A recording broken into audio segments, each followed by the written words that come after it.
Bonjour bande konange zanga mamluba, j'espère que vous avez malam skens bozali. Lelo na eto solo la. Toko bandana kaka na spiritualité po eza très importante. Mengana lo bien. Eloko nyonso mon ennemi na yo à fournir temps pour na abebisa eloko wana doit être que ça menace à ton ennemi, c'est très importante. Tolanda. Ce qui spiritualité c'est importante, c'est de l'église c'est kanga. De ba gouvernement de monde et c'est abolir ba église déjà, ils ne l'ont pas fait. Parce que l'église a joué un rôle important pour maintenir binondenge bozali. Et là, on a compris avec nous, biso batumoyindo, précisément biso ba congolais, surtout les chrétiens. Je me pose la question.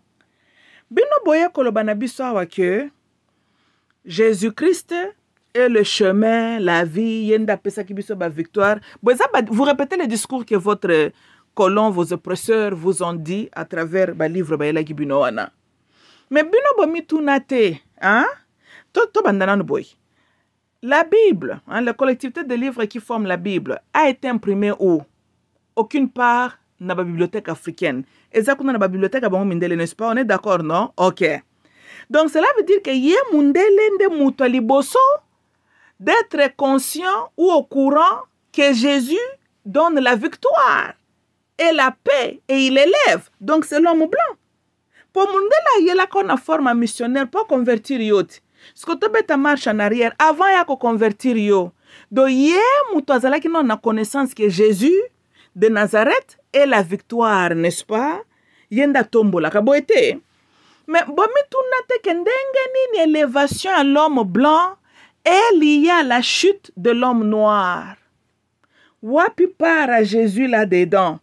Boy sangate ke bino nde Jésus boke ko élever nde mundele bino moko siko botikali ba pauvre. Tozolanda te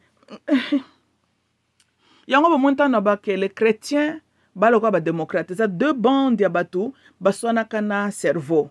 Tolanda. Posez-vous la question. Mundele bandonanga. OK. So yo za mundele. Oza naturellement mutema mabe olingo bomba ba secret, za nature non. Siko au découvrir que Jésus moko kufaka kuna na Golgotha yenda pesa ka ba victoire.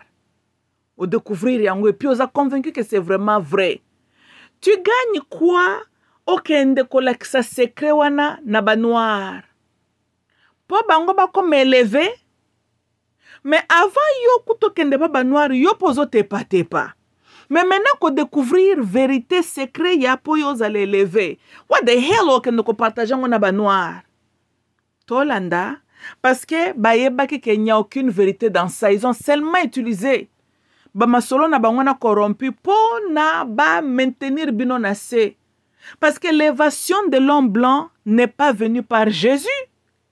Tozolanda.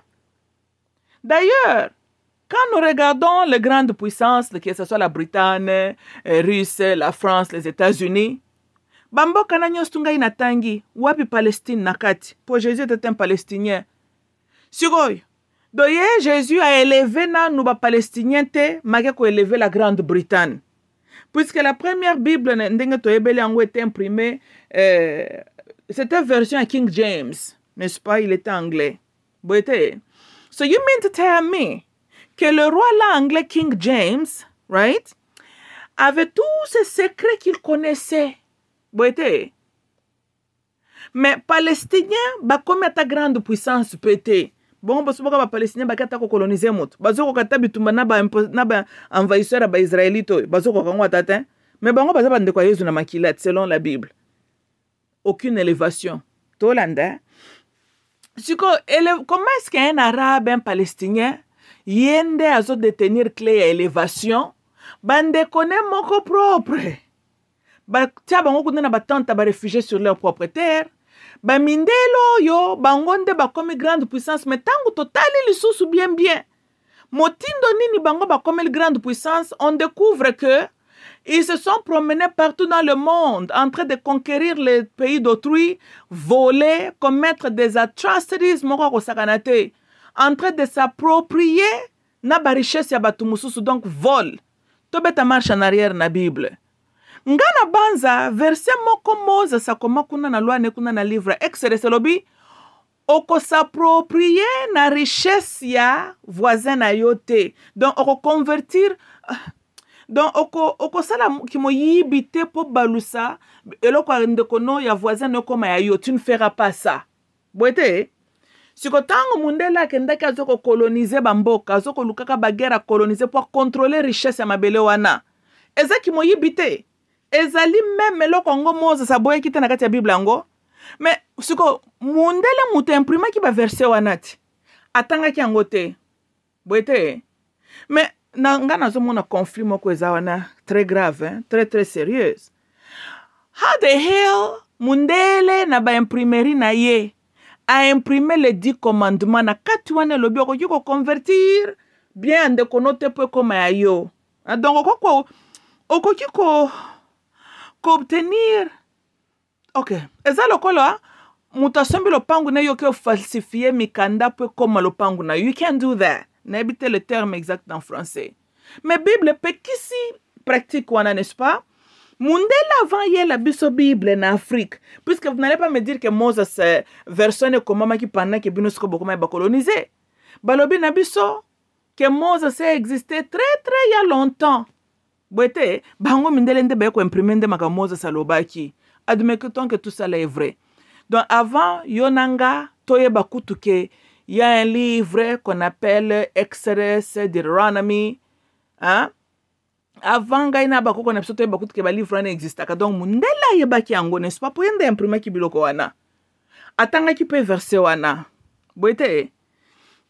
Siko yo muto komi kutu les 10 commandements Moses. So yebi ke ko kende ko s'approprier na biloko batute. Yo pe lisusu muto imprimer le biso que Jésus est la victoire. Jésus élève.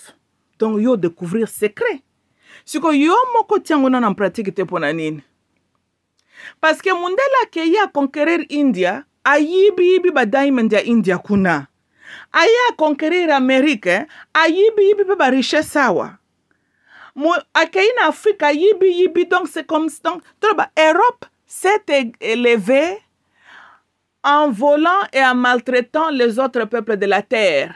Si on a une tourni wapi par ya Jésus, parce qu'il fallait qu'après ça bangue élévation, il fallait qu'à la réponse à eux. Si on y a salé là qui mundele angwe le konine, parce qu'apparemment élévation mundele est dépendant à Jésus hein? Bien que na livre na comme libatu na Bible na ye Jésus nde solution. Mais elle quoi par exemple à Congo. Bino na boza batu ya milelo 24 heures sur 7, n'est-ce pas? Biso Congo biso Congo Boyebi ba nation bazo bénéficier na richesse à Congo en tuant le peuple congolais. Majorité ba nation sont des nations chrétiennes.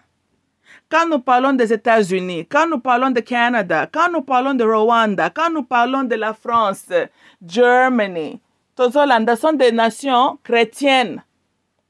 Mais bazo zela yezo tombola bangote. Paul Kagame n'a pas attendu que yezo tombola Rwanda na ye. Mais Paul Kagame s'identifie comme un chrétien. Kuna yezo élevé bangote. Ba français ba tout ce qui peut à Notre-Dame. Yezo élevé la France te ponanine. France a été conquérir ba Burkina Faso, ba Malia, ba Côte d'Ivoire, Tozolanda. France a commis riche pour coloniser ba pays africains. Si ko wapi pariage, qu'est-ce que Jésus a fait pour la France comme grande puissance? Mais bango baza ba chrétiens avant que tu yonanga ibako qu'on a se convertir, les Français étaient déjà des chrétiens. Mais yezo saleli bango te pona nini? Ndobo moni na lobaka toujours que christianisme, d'ailleurs, les copie antichrist de son système. D'abord, hein, eza religion yaka na milimu ya opioïde.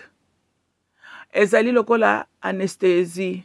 Eye poela lisa opongi, poe rendre yo quit spirituel, oza la bourrico éternel et confirmé, sans doute. Yango mona kanatuna kabino avait déjà vous vu un chrétien intelligent, botanga et total. Bosibo mona demon ret intelligent. Demon ret na chrétien. Bosibo mona intelligence alaka. Est-ce que chrétien kaka par définition cause l'intelligent? Nandenge na expliquer les bino. Bon, na le bien, hein? Tobe ta marche en arrière, sikoy.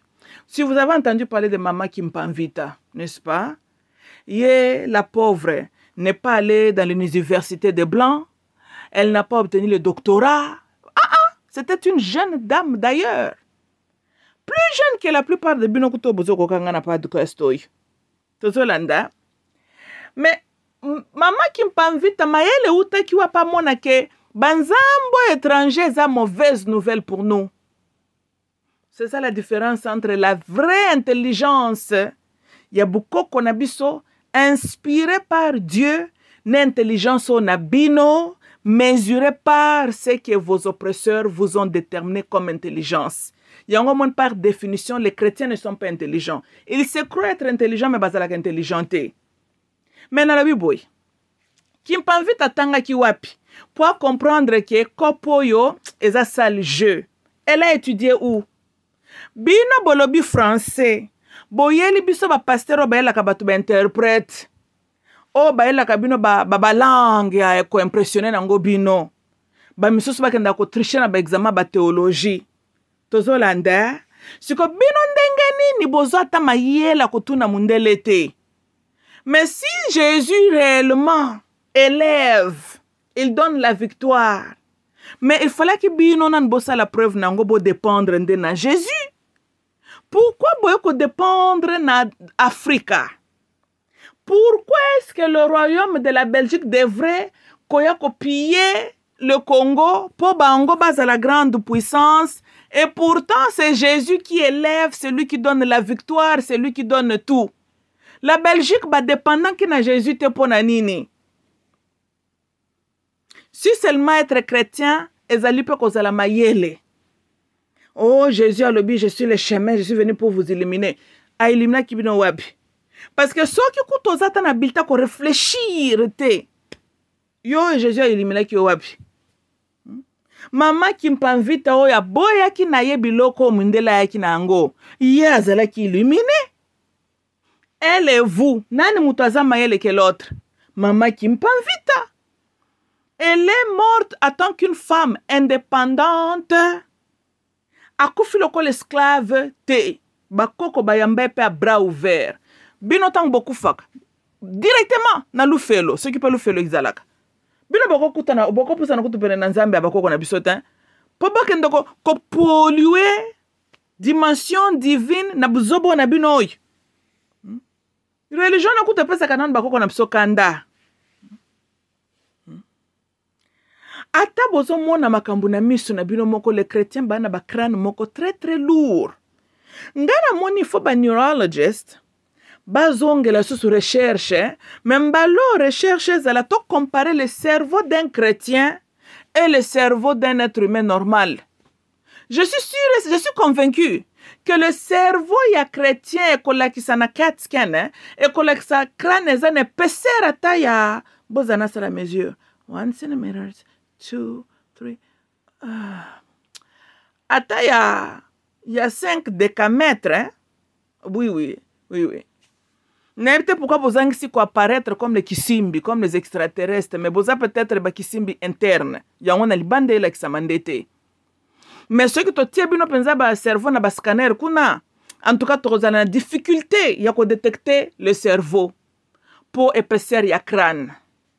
Wana kuto bandi ko tanga ba liquide ba fluid na ba makila kuto na cerveau te. Na banza ba crâne ya ba chrétien, ba cerveau ya ba chrétien za inondé. Na ba fluid do ezaka na kati ya cerveau. Yango moyen ta CAT scan détecter ba cerveau ba chrétien za la kate. Bina bomi tuna te que Adam a dialogué dans Nzambe selon la Bible. Mais Adam a parlé dans quelle langue? Hein? Abraham, selon la Bible, a dialogué avec Nzambe. Abraham a parlé dans quelle langue?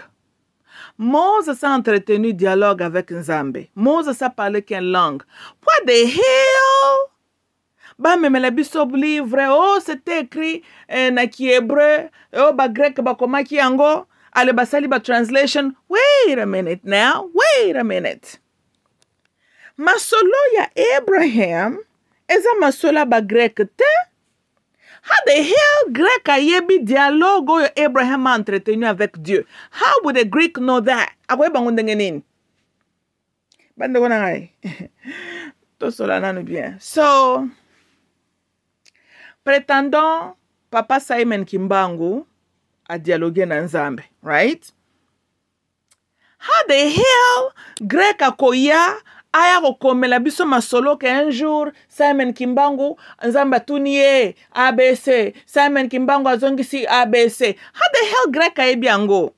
Parce que munoko yo Simon Kimbangu asolo nango na Nzambe kozala na Kikongo, n'est-ce pas? How the hell Greg aye koyeba yango? Et puis akomi suko dialogue wana entre Simon Kimbangu na Nzambe ke komango sikonde na Kihébreu. How the hell that happened? C'est ça quand on est chrétien. Même quand la vérité est devant toi, chrétien comme on est en côté. Parce que être chrétien kaka yango moko par définition est égal à être bourrico. Parce que le christianisme empêche le raisonnement. Yango bomoni vous avez été un peu comme si barandre bino ba peuple soumis. Comment beaucoup ko simba Bible jour et nuit? Tokende ka na logique biblique. So, Noah azozwa measurements pona atonga masuwa na ba mathématique élevée na muto apesango Noah. The Lord God. Dieu est un esprit boité. So Noah azoko obtenir formule mathématique na ndenge ya esprit. Nani muto apesi Moses ba measurement bakotonga nango tabernacle? Inspiration toujours spirituelle. Tozonga na histoire na biso tang bakoko na biso ba construire ba pyramide. Ba yekolaki ki ingénieur na ba mathématique dans quelle université? Ba inspiration divine et spirituelle. Total bino sikoy. Bino na ki chrétien na bino. Bokei classe, bozula ngo ba doctorat en buzobologie. Ata point ya pamba. Bozula ngo inspiration ye Yesu. Asa pesi bino formule atamoko mathématique. Ha? Moninga Noah azwaka formule mathématique asali masuwa oyo kotambola likola ba maye dindate pendant 40 jours. Pont ya pamba elie Kinshasa na Brazzaville. Bino ba chrétien oyo. Parce que bozaka soko du diplôme. Jésus m'a fait réussir mon diplôme d'état. Jésus m'a donné le diplôme. Ok, Jésus a pesa kabino ba diplôme. Toton di mango kasi. Si kona ba diplôme mango ya pesa kabino. Ako pesa bino pa ba formule mathématique te. Ya ko kipe koleksa bino ndenge nini boko kipe kotonga ba ville na bino te. Baninga na Ancien Testament babando za ba formule mathématique ndenge bako tonga na mboka na bangoti. Bino Jésus a pesa kabino ngote pona nini. Mais il fallait que pendant banda ko pesa ngo mindele. Tala soki Jésus a pesa ka mindele ba formule. Ndele mundele azalaka angaza na besoin kwa envahir Afrika te. Tozolanda pour Jésus a pesa ka mutelo kata moko te. Yango mindele leur élévation est liée na chute na bino. Yo il faut à la mendiant olelaka tous les jours pour mundela se maintenir grande puissance. Si konga ina tuni wapi par ya Jésus là dedans. Parce que soit il est pour vous, que c'est élevé ta kasibino. Pour bino, il me semble que bon dimeli Yesu avec toute fidélité. Bino kutu bozana mitema ya malamu. Bino bon dimeli Yesu me bozo fonction que ndoko conquérir bamboka te na mekili abatwao. Bino boaba na malamu, bozana bino ba chrétien et puis vous n'êtes pas violent. Donc bino kutu nde Yesu il fallait ka élever. Bon monite. Et bon, bino bakenda ko envahir bato. Na l'église na bino boso onction kendo ko kotela ka bato mboka na bango. Non. De bino kutunde Yesu il fallait ka élever pour boza très fidèle à lui. Matiki bato yo mususu bayaka ko yiba ka bino po bango baza la grande puissance. Yo fandi wana Jésus tala pasi ya Congo. Mais bato bakomela ki yo makambo ya Jésus. Batalela ka ete pona nini? Ba continuaka kotalela ete pona nini? To mona biso nyonso tango Princess Diana kufaka na église wana etongami en Angleterre etongami tala ba or na mur or euti na South Africa. Mais c'est une église, n'est-ce pas? Pona nini Yesu aspambolaka bango te. Bango pe bako kotonga ba or na bango na ba mur selon leurs moyens Yesu angaka za la pesi bango. Pourquoi il fallait ko kendo piller peuple mususu po batonga kuna? Wapi par ya Jésus.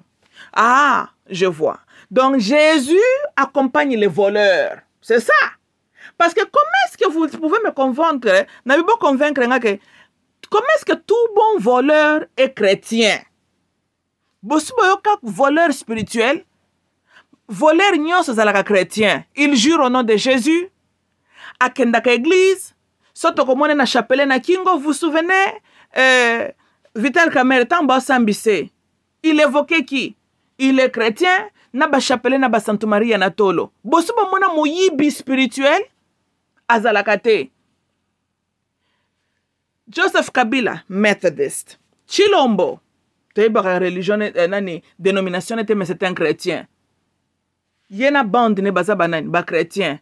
Toyebel bango na nini ba miyibi. Mindele ba chrétien. Qu'est-ce qu'ils sont venus faire en Afrique? Piller, voler. Siko, wapi para Jésus? Expliquez-moi pourquoi Jésus est un allié aux voleurs. Jésus a l'alliance na ba voleur. Jésus déteste les gens nobles et il aime beaucoup les voleurs. Hein? Pourquoi les voleurs n'ont pas peur de Jésus? Mutunanga inamitunaka. Éthiopien oya monaka bazo bukuta Yesu mututu selon la Bible. Alors que Yesu mutema ya mawa. Aede bakumbanane ekulusu po Yesu apema mwa mukie. Kasi yaki po meme masuma batu nyonso mokili kasi meme yango komi africain da sungae kande bosala kango tilelo. Bon, patriarche na bino wana memaka pe ndambu pe ya fardo ya problème na bino na mapekane. Donc Yesu akitisi ya memi yango sikoyo. Mais comme Yesu kuna na croix na Golgotha, Yesu azolaka moyibi que cette nuit même tu seras avec moi au paradis. Yesu pambola ta éthiopien wanate. À reconnaître ta éthiopien a posé un acte très humanitaire de bon cœur. À la kisi grâce na mawa. Yesu kuna na Golgotha a pesinde faveur na moyibi. Est-ce que mokile koko bonga? Vous vous posez la question pourquoi mokile zo bonga te? Est-ce que Congo ne koko bonga? Et ko bonga ndenge nini? Parce que tout bon voleur a sa croyance que akomona kalola akozalaka na Yesu bakolia ne dîner kuna na lola. Na banze fweza la même mesa ne kolamba ka dîner wana na lola et somba makapeka na mbonga ki moyibi. Yango bomoni ba pasteur pe lisusu ba treza kabino au nom des offrandes les dîmes. Ki moyibi kaka. Idéologie. Et puis, ceux qui ba yibi bino bongo ba kosi bino balobi au nom de Jésus, Jésus akopambola yo. Oh, moi si moko azalaka ka na pièce bibende, ake ko pesa Jésus alobi oh yonde, excuse-moi, offrande neza tu peux bien accepter. Ta la pauvre abato. Veuve abato azana grande chose te kaka wana. Yesu asepeli na yango. Tolanda, mais yo kalka malobeli ba riche. Alors, beli riche, il est difficile pour un riche d'entrer dans le paradis.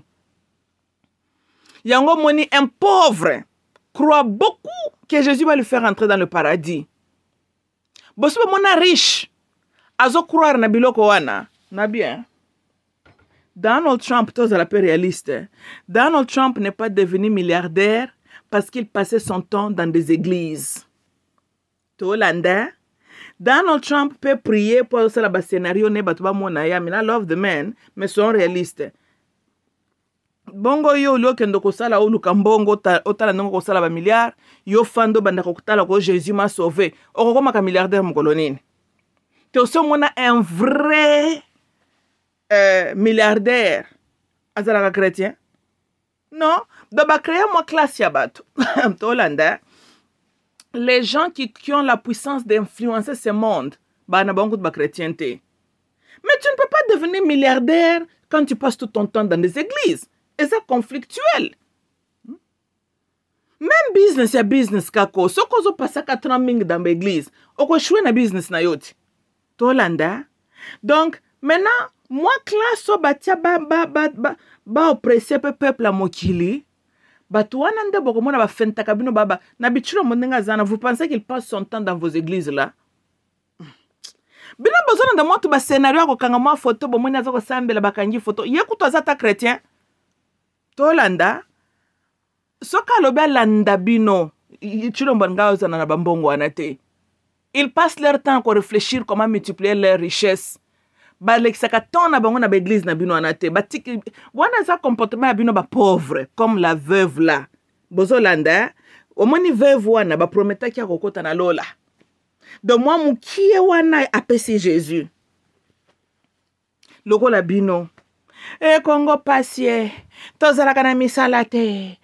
Pasie. Na moi mieto wana batike la kabino ba pasteur ba suko 13 ans ngo lisusu les représentants de Jésus là vos pasteurs ba suko 13 ans ngo lisusu quant aux riches bango bomeka kutuma solo na bino wana te bomitu nakate pourquoi ba église na bino ezalaka mingi na Gombe te mais bande ko na ngai to yona baga ba chrétien baka mele te on dirait ça malédiction même religion na bino wana na le bien. Entre les simples Quinois qui sont en train de souffrir, na ba corrompu nyonso bazana na Gombe. Nani mutu azana besoin Jésus ate aye ko banga nzambe ko bongo la mutema. What the hell, yo pauvre malheureux, yonde il faut landa Jésus, mais c'est lui qui est le responsable de la misère na yo. Jésus a qui pa kayete, yazo continue ko s'enrichir, yo wanozo le laka Yezu. Mais, bakotondi c'est la bino l'église dans vos cités. Bino bozana besoin d'église wana, to bozo luka misala. Hein? Les gens qui vous contrôlent, bangwana bafandi na gombeti. Batiela bino kutu checkpoint, ba barrière. Basebe ba barrière frontière. Po bomonaka ba yebi, bazaka coupable ke loko basalaka eza mabe. Yangwana bafanda na ba territoire baza barricaded. Bazo banga kutu bino le petit peuple. Si vous avez dernièrement Olive Lembe a belaki qui pelekese pour groupe ba voyo ya PPR ya UDPS bazako que ne soit bundana israélite na bango nzela il faut ba le kalboso kabila nani Olive Lembe pas récupérer ma solo. Dans tous les cas, vous savez ce qu'elle disait non? Oh, t'as qui barrière awa. Donc barrière on a donc bino le petit peuple boza batute. Kinshasa zamboka na binote bango basi ba yiba suko bazaka pe na confiance na binote. Mais tango azo se justifier le bio oh mon Dieu, toi qui rends la justice, je te prie. Kaka. En tout cas, les chrétiens ya solo, boyebi ke bino boza bras droit ya antichrist ya solo. Ce que livre lemba ko tele mapenza bon devant la caméra devant le monde entier. Azo sambe la paix. Mais yona nous botia ba barrière parce que vous êtes méfiants de ce peuple-là. Maintenant to banda ko tuna yo bino boye bo kamba peuple. Bolobi boza bande ko na biso, n'est-ce pas? Yo lobi mobile non c'est le fils de Kabila boye bo kamba biso. OK? Sikoy, ozo ko bloquer oli batu bako ba peuple ya pasi bako koma côté bino bozala kate pona nini. Mais c'est pour cela que tu as des gardes-corps. Tu as des gardes-corps na yo c'est tout. Est-ce que petit peuple bakendaka ko escalader mur ya ba milliardaire wana bazara na Kinshasa na Gombe kuna? Non. Petit peuple bako poussa no ba buka mirai ce peut porter ya ba milliardaire wana jamais. Si ko bozo bangela bango nini? Po botongi vos briques avec le meilleur de ce que l'argent peut acheter. Botie ba caméra, botie ba garde-corps, bazana minduki. What the hell ozo banga batumoko bazana minduki te? Ce sont des petits peuples, mais bo banga kabango. Parce que vous avez une conscience culpabilisée. Po bayebi ke bayaki koyiba. Bayebi que leur intention n'était pas bonne. Yangwana baza méfiant na ce même peuple-là.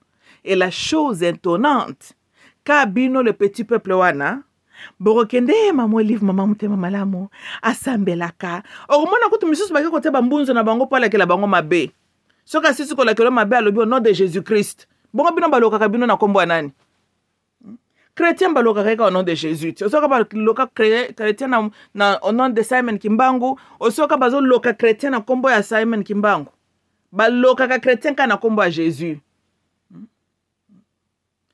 Wuta bobandi ko belela ye ho kombo na mususu ezalite kombo mais bo sala kasi preuve to mona ke kombo ngwa Yesu pesa bino ba victoire na ba peti tala ba peuple bande ya batu moko soni naka petit pays lokola Rwanda ezo melisa bino pema bozaka ko Jésus au nom de Jésus et Jésus boye mais pona nini ye Jésus apesaka nanu mindela yango victoire na ba richesse yango te oyo chrétien congolo tiela elikia tozotalela kaka Yesu akosala mais et puis bozaka bobike problème ya ba congolais na ba ezaka trop multidimensionnel boza côté bo problème spirituel côté bo peka ka facteur bon sens bona problème belé bino et mon na simba wapi na zonga wapi na kende wapi vous avez trop de problèmes vous là nalobi na ka ba chrétien balobaka moto mokili akoko salela ngai eloko ata moko te kaka Yesu Masiya. Ah bon? Ok. Tope so kasi raison. I have a question. Botangela nge sika Yesu na bino wana ye moko alobaki kazali nzambe. No, he didn't. Yanke s'est toujours identifié comme le fils de l'homme. Bien que selon la Bible, n'habite papa ni nabotaka ye, mais bon, mami bengaka fils de l'homme. Toujours argument moko ya mutu culpabilisé. Mais yo lobi oza mwana na nzambo yembala moko na mokili bokendo de Vierge Maria na butu nde boeze mino ezalaki conçu obotami po sauver bato oza mutu boye normal toza moitié homme moitié esprit. Siko pourquoi tu n'es pas fier à komi bengaka moi le fils de Dieu moi le okomi fils de l'homme mais yo lobi oyaki po l'homme aza mutu mabe aza na ba ma péché belo yo yaki ko libérer ye. Yo tu es supposé kozala mo santo. Siko tu t'identifies na race ya ba pécheur pona nini oyende ko bikisa bango n'est-ce pas siko tokende kasi na malobo ye moko Yesu selon la Bible bien que les épîtres ont été écrits 2 siècles après la mort des apôtres des disciples Mwanda mukole Matthieu a écrit son livre en esprit kasi akufaki 2 siècles après bakomeli biso épître de Matthieu. So, na ebite on dirait milimu na bango. Siko lokola milimu na bango ngo ya resistaka po koma ba livre. Ekola mkalisusu te yako ebisa bino pe makambo malonga. Wuta ba komela bino ba eprit rango ba disciple super Matthew, Mark, Luke, John. Ba ya lisusu ba koma bloko mususu ti. Na lobi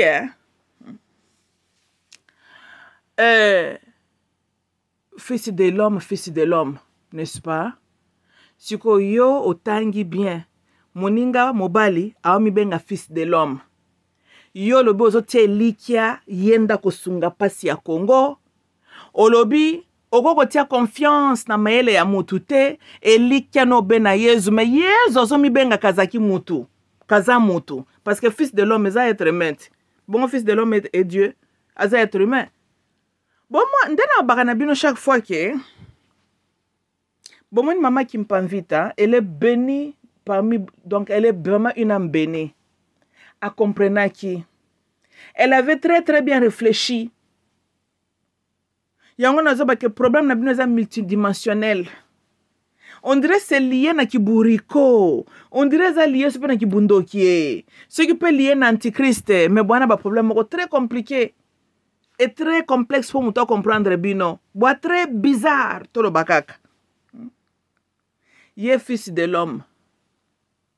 Parce que l'homme a ses limites. L'homme est limité par l'espace et le temps. C'est ça les limites de l'homme. C'est ça ce qui nous rend les êtres physiques. Shikoyo, epai na mundele comprena ki ango. Mundele tangi ango alobi, yanki oyo azaki, aza un être physique, aomi benga fils de l'homme. Ce qui totale lié, toko sala ke lokote, parce qu'azaka loko la biso. Tika toya déjà na ba idée, ya ba innovation, na ba créativité. Mundele azeli Jésus angote. Yo fandu lio o reconnecter avec ton esprit peut-être bako peso pe inspiration de bando pesa bako na biso kala o fandu o kangam na religion na yo o lobi o Jésus de likia na yo mais aza mutu lokola yo nangati selon ndenge ye moko alobi quand ndenge yo posa limité par le temps et l'espace nde paye pe fils de l'homme était limité par le temps et l'espace. Bongo mututu aliaki na babetaki esprit mututu si babanda betande homme charnel mututu. Ceux qui ont besoin qui fimbo ya ba romain na ba fiakulo na ba fiakulo ka Jésus on va poser la même réaction on va bande pas ko lelati on va ko mona moni liwa comme yo ali eli la bisope la masabakatani po moni liwa na misoti ça c'est la chair en train de réagir na mutu tuana siko mutu déjà bazo la sema preuve ka ça qui peka na ba réaction lokola yo tango pressentir ma besoin comme père si c'est possible enlève ce gobelet car lokola yo peut tango presentaka pe nani danger okomaka pe un peu anxieux nerveux quand ndenge pas registre kiti siko yozio likano nyonso lobio otie na ye atala makambo ya Congo alongola kina no mabe ko elboso nete pona nini asunga bande kone ba palestinien te pona nini tilelo et puis na lobie ba palestinien normalement ils appartiennent à quelle race baza ba arabe OK bomoni na manyema kuna na bakisangani ba arabe si banyataka makolo kuna boye sanga qu'est-ce que les gens de l'Est ont bénéficié des Arabes. Tétang ba cousin ye yezu les Palestiniens, bayaki même na Afrique na Est. Vous savez ce qu'ils ont fait na Est kuna. Boye masola tipo.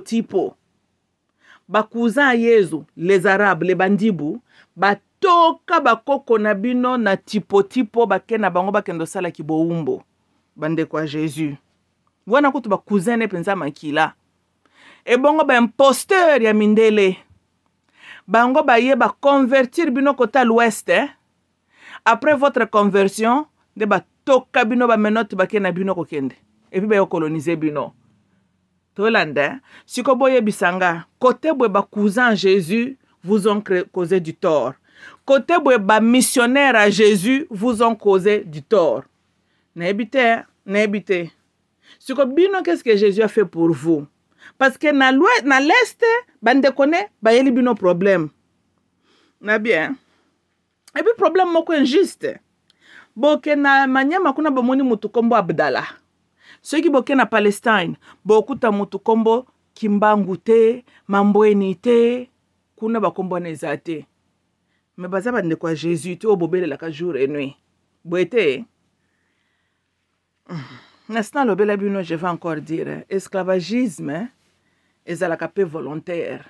Tolanda, quelque part, boza penan mite mayamabe, bomilinga kate, excuse me, et vous vous cachez derrière votre religion là, pour continuer à pratiquer votre fénaïsme, pour bosale la mboka ne lokata mokote, sous prétexte que bozo sambela pour na Zaïre, pour na Congo. Congo a besoin de prière, na binoate ba prière salita buchanda wanate.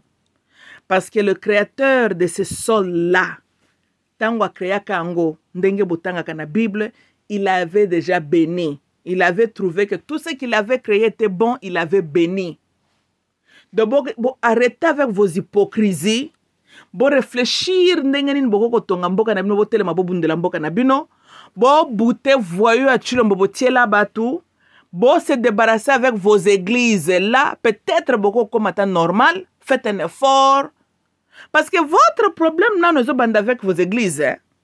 Il faut d'abord abolir biloko wana. Vous voyez que ceux qui vont abolir biloko wana, eza toloba 65% kuti ya maele na bino kozonga. Boko comme normalement bato. Parce que ça ba biloko moko ata le bon Dieu aye biango kutute. Ils ont impressionné kutute. Et là, quand vous avez dit biloko wana na comprendre kangote, bako kona bino bayeba kangote. Bako kona bino batonga ba pyramide bayeba ki makambo ba christianisme yote. Bino boye o, bino nde ba chrétien, tala ndenge boza, tala.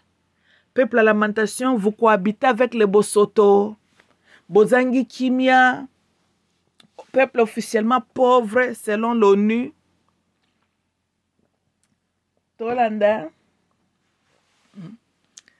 Bino bo bénéficier de l'okata mokotin. Ezala par les cousins de Jésus ou bien naba missionnaire. Nothing. Mais moi bon réfléchir. Ezate pour besoin de chrétien. Ça c'est d'abord le défaut numéro 00. Yango ejenaka bino te. Ten esprit a bien. Ndenge nini dans vos salons bozana ba photo à Jésus blanc. Mais nandaku ya Netanyahu bakwetu bayaya. azalaka na photo ya Simon Kimbangu te. Ndenge nini dans vos salons boza na ba photo ya Santa Maria na bino Eva Maria, na salon Netanyahu to ya ba Sarkozy, il n'y a pas l'image de Kimpamvita ni d'Anarite. Bino boza fabriqué avec quelle matière bakwetu bayay? Bande konanga. Boza bato, boza la kabilima. Parce que tout le bate ko ba belge bakendaka batangisaka bino tango boza bongo natuni mama Kimpamvita kendaka na ba université. D'où venait son intelligence? Bakoko na biso bakotaka ba université ba mindele, bazalaka na mayele utaki wapi? Bino batu boke na ba université ngo botangi tangi. Boza mayele. Wapi preuve mayele na bino? Atako tuna ta mundele question simple. Mais ndenge nini bolingo tia ponte entre le continent d'Afrique et l'Europe? Bolexi mundele bomoni point la nord penza Afrique, ce n'est pas trop loin avec l'Europe. Pourquoi botie ka ponte? Est-ce que boko za mayela ko tuna ta mundele ba question ndenge wana? Po boyo ka pe yano na ye? Mayela ne koyete parce que vous êtes des chrétiens. Yango bonne sa kabino ke il n'y a aucun chrétien qui est normal, il n'y a aucun chrétien qui est intelligent. Parce que ceux qui sont intelligents, mais ceux qui Jésus n'a binoyo, ndazo détenir la clé de la vie, de la victoire de Makamunios. Mais pourquoi ça là qui bino yangote? Parce que votre richesse, votre suprématie, est à dépendre de l'oppression ya Afrique. Dans la part, il y a Jésus en atteint. Qu'est-ce que Jésus est en train de faire pour l'Europe? Absolument rien. Parce que l'Europe dépend de l'Afrique. Va dépendre de Jésus. Israël, oyo, va financer qui guerre zo bomabino na est ya Congo kuna, n'est-ce pas? Qu'est-ce que eux ils ont gagné? Ba coltan. Siko Jésus zo sel la bango nini. Mais yo zo zela Jésus ko sala pona Congo. En tout cas, comme j'ai dit, le problème n'a pas été multidimensionnel. Bon, le problème est belé. Bon, on dirait par chrétien congolais, on dirait boza ata 20 nakati. Donc chaque moutou 20 personnes nakati nae. Le problème n'a pas été multi-layered. Il y a une dimension belé. Vous avez trop de problèmes. Et moi, ce qui n'a tali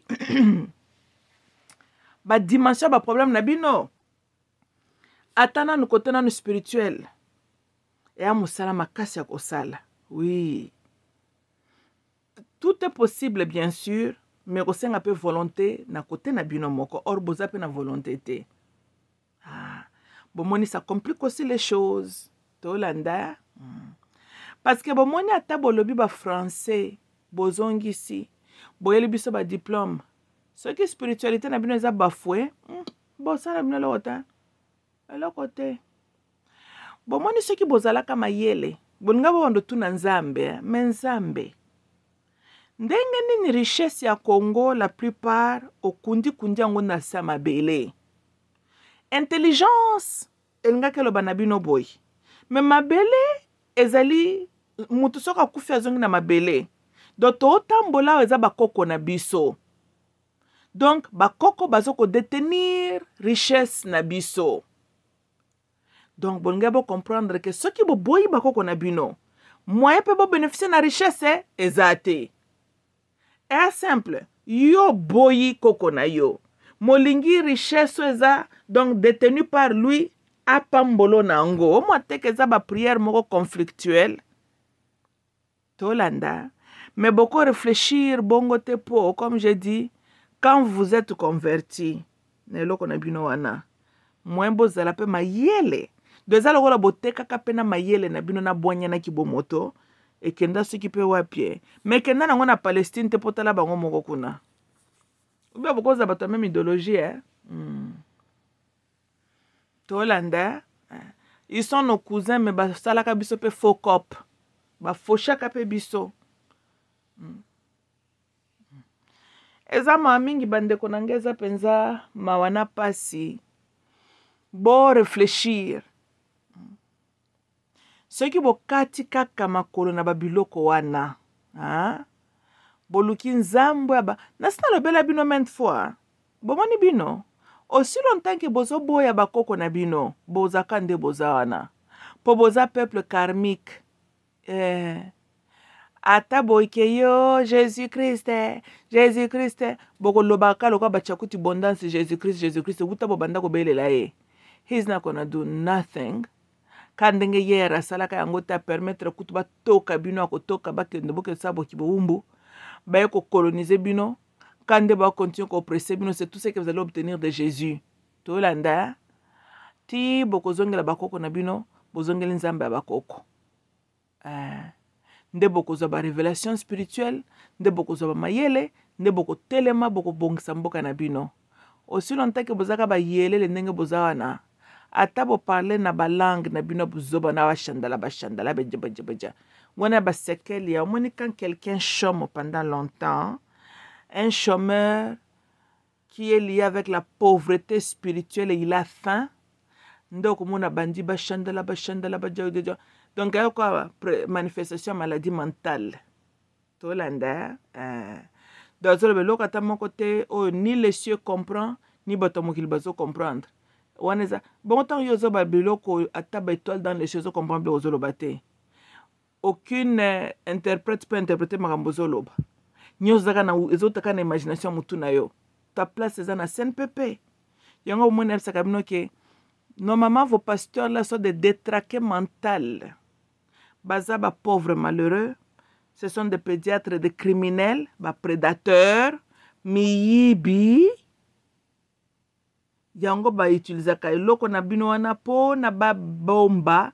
La plupart des pasteurs ne sont pas stables mentalement. Ce sont des prédateurs bazali psycho. Baza ba psychopaths. Réfléchissez na makam na aloba. Vos pasteurs sont des psychopathes. Bazaka batu normalité. Bazana besoin d'un psychiatre ndenge bazalaka wana. Bana besoin de Jésus, ils ont besoin d'un psychiatre. Et bien au fur et à mesure bozo zala mingi dans leur compagnie. Bokom kokom appelle la bango. Yango bomoni mayela ta ya bobongisa mboka ezo yate. Bango bazo bebisa bino pe bokom ko participer na ko bebisa. Do bokom ko maka ndenge moko. Donc, comme le bango, normalement, bazaki ba doyen à CNPP. Bino ba nouveau résident. En tout cas, bo se rattraper noki na ba doyen wana. Bino na bino ka. Donc, boka na koko banda na président na bino. Tiko kita na ba pasteur na bino. On dirait zaka idéologique ka bato CNPP. Mutu normal wana zo zala na été. Yangwane photo zong sa république. Oui. Zaire. Il faut que Congo na to longola énergie mabe ya kibundokyo ya congolais boyela batwa. Je parle Congo avec C hein. Faut to pelisa ba bougie, to pamela milimo nyonso ya kikongolais zoko cautionner na espace zairoise. Faut to bengana to tiamilinga. To bengana milimo na nyonso ya kikongolais fo longo na mboka wana. To belela bakoko. Tobele la nzamba bakoko a purifier Congo wana mobimba. Il faut to longola milimu nyonso mabaki congolais longwa. Après d'avoir néanti milimu ki congolais, il faut to anéantir milimu ya baluba. Milimu nyonso baluba, il faut to pamela yango to pelisa milinga, to ko pelisa bansanse bele surtout kuna na Kasai. Et puis mingi to ko tiambi misusu kuna na limité. Il faut to pamela milimu ya ba bibemba bamboa. Na milimo ezaka na IDPS. Il faut que bengana milimo na tout ça les a mauvais esprit hein. Tout. Faut que bengana milimo ya muluba. Na bite que to bengana être muluba, mais mulimo wana ya muluba il faut to bengana milimo wana. Faut to bengana parce que milimo wana tinda bango balia bambwa. Milimo wana tinda bango bateka mboka. Milimo wana ezotia bango bawewa. Milimo wana ezo encourager bango ba continuer ko za la salle violent, ba voyou. Yango faut to bengana milimo ki muluba. Donc, to bengana milimo ki congolais, to bengani milimo ki muluba, oui, parce que muluba lo bakaza muluba zaka congolais, tangwana nazo lo baza deux esprits. De faut to bengana ki congolais, to bengani ki muluba. Et puis to bengani pe mulimo ya ba démocrate. To landa, to zongisa Zaire, kombo kimia. To reshift énergie spirituelle ya mboka ezonga vers énergie droite o énergie négative oyo énergie gauche oyo edeséquilibre biso mingi fo tozongisa mboka na énergie droite tozongisa mboka na Zaïre kimia ezonga il faut topamela milimu ya bakretien faut topamola milimu wana bakretien faut totumba baeglise faut tozwa bapasteur tobwaka bango nyonso na baprison tala boke koboma bainnocent bato na makala efallait koboma bapasteur wana oyebi mbokana bon de toute façon quand on va se débarrasser na milimu ya kikongolais quand on va se débarrasser na milimu ya baluba quand on va se débarrasser na milimu ya